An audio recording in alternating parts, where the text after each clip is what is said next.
নমস্কার, S Bangla news online খবর সব দেখাবো আমরা।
গুরুত্বপূর্ণ কর্মকর্তারা এবং আপনারা সকলে মিলে এখানে উপস্থিত হয়েছেন। আমি আপনাদের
মেলার 14তম বর্ষের আজকে সূচনা হলো। সূচনা লগ্নে আমাদের সূচনা করলেন রাজ্যের মাননীয় মন্ত্রী শোভনদেব চট্টোপাধ্যায় মহাশয় এবং প্রধান অতিথি হিসেবে উপস্থিত ছিলেন আমাদের অভিনেতা দেব।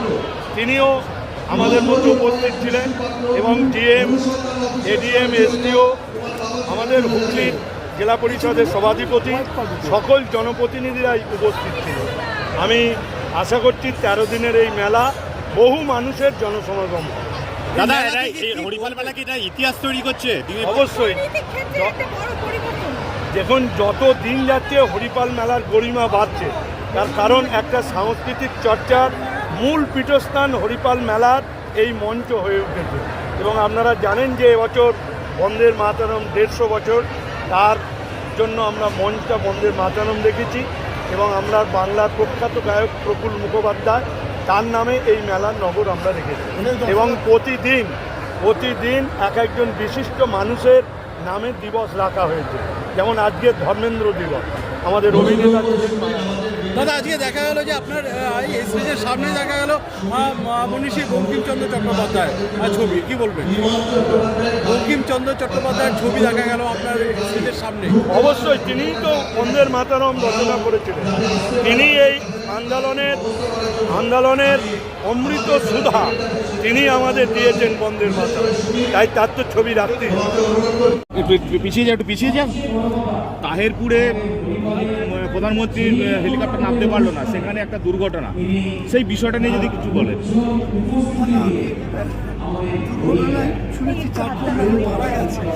লোগোটা নাবা আরে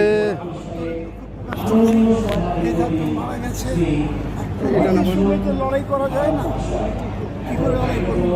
কোনো কুয়াশা ছিল, নামতে পারেনি বা হেলিকপ্টার নামতে পারেনি। দুর্ভাগ্য যে উনি মিটিং করতে পারলেন না, তো চেষ্টা করবেন হয়তো উনি শুধু ভার্চুয়ালি মিটিং করেছেন। আজকে ধর্মতলায় ইমাম সম্প্রদায়ের কিছু মানুষ আজকে বিক্ষোভ দেখালেন, কি বলবেন?